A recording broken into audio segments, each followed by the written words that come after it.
Hey, what's going on, everybody? I know I haven't uploaded in like a year, and yet for some reason I have actually gained subscribers. I'm surprised anyone subscribed to me knowing how seldom I upload, but I thank you for the vote of confidence anyway. With that being said, let me get into the reasons for this video today. I originally had no plans of uploading anytime soon. Shortly after pretty much giving up on YouTube, I began to stream on Twitch, and I'm actually growing over there slowly but surely. But something has happened which compels me to add my voice to the mix. That's right, it's The Last of Us 2 plot leaks. Now, even after the leak happened, I wasn't going to say anything. I've never played The Last of Us, and so I do not have an emotional investment in what happens to the characters. But then Sony and Naughty Dog began abusing the copyright system to strike channels who are talking about what is legitimately public knowledge at this point. So I began thinking to myself that small as my channel is, it was my duty to say something, because Sony and Naughty Dog cannot strike down all of our videos if we band together. Furthermore, what has happened to The Last of Us 2 is not only an attack on what is a beloved franchise for many, but also it is an attack on all gamers. Just warning you now, there will be spoilers, so if you do not want to have the plot spoiled, you should leave now. Like, right now. We good? Okay, I assume anyone who is still here does not care about spoilers. So, continuing onward. So to sum up, at the end of the first game, Joel kills a bunch of doctors who were trying to create a cure for the zombie plague. Ellie is somehow immune, but to create the cure, they have to kill her. So he killed the doctors to save her. In the second game, the daughter of one of the doctors finds and kills Joel, beating his head in with a golf club as revenge for killing her father.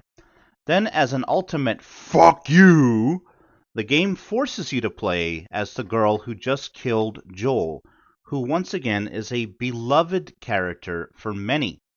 And then as Joel's killer, you are hunting Ellie. Oh, and the DLC for the first game painted Ellie as a lesbian with a black girlfriend out of nowhere because reasons, even though her sexual orientation was never brought up in the first game as far as I know. The girl who killed Joel also looks really buff and mannish and unattractive, leading some to speculate that she is in fact a trans woman. This has understandably caused massive backlash among fans. So why is this an attack on all of gaming? In a word, SJWs. SJWs do not like what is normal. Anita Sarkeesian is perhaps the most visible and vocal figure today leading the crusade against gaming. Let me give you an example of one of her gripes. When The Witcher 3 released, it was criticized by some for its lack of racial diversity. Let's think about this for a moment. The majority of the population in Poland is white. Witcher 3 is based off of Polish mythology. Therefore, it makes sense that the humans in that game will be white.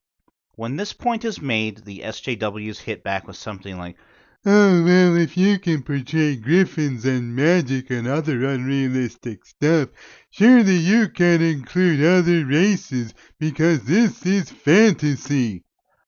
No. Just no. Fuck off and fuck you. Even in the context of fantasy, certain things need to be believable. When you force diversity for the sake of diversity itself, when it doesn't make sense, it hurts the story. Another point that SJWs complained about in Witcher 3 was how women were portrayed. They said the women were too perfect and set an unrealistic standard for feminine beauty. They argue that the women are made beautiful as something for males to enjoy looking at, and therefore it is misogynistic and detrimental to women. It is designed to cater to men's appetites and perpetuates negative views toward women. Oh, really? I have another news flash for you.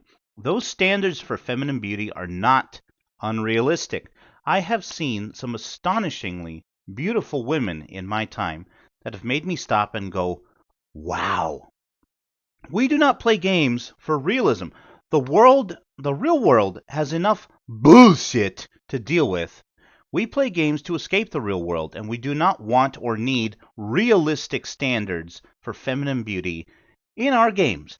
We are seeing some of this same bullshit in Last of Us 2. The decline began when Amy Hennig, who was the creative heart and soul of Naughty Dog Studio, was forced out and Neil Druckmann took over. Druckmann is on record as having been influenced by Sarkeesian when it comes to how women are portrayed. In The Last of Us 2, some have noticed Ellie seems to be more ugly. She's now a lesbian out of nowhere, for no reason whatsoever.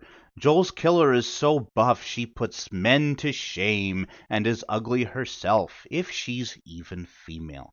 And it has also been noticed that another female character was made less attractive and feminine than her real life counterpart. Her boobs were made smaller. Her figure no longer has an hourglass shape, and her shoulders are more square instead of rounded like they should be. This is what happens when you change everything around in order to force diversity and realism at the expense of telling a good story. Sarkeesian's influence is hurting gaming, not helping it.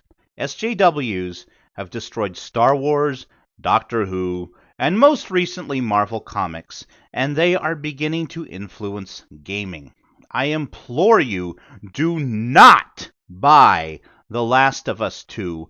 Vote with your wallets and tell them we will not accept this woke trash being forced on us. Do not buy any product which has been influenced by Sarkeesian or people like her in any way. Tell them loud and clear that we do not want this woke trash. To the SJWs, fuck you and fuck off! Keep your misery to yourself. Don't force us to share it because we don't want it. Thanks for watching, everyone. I won't ask you to like or subscribe because honestly, I don't know when I will be uploading again. But if you could share this video around, I'd appreciate it because gamers need to hear this. Thank you.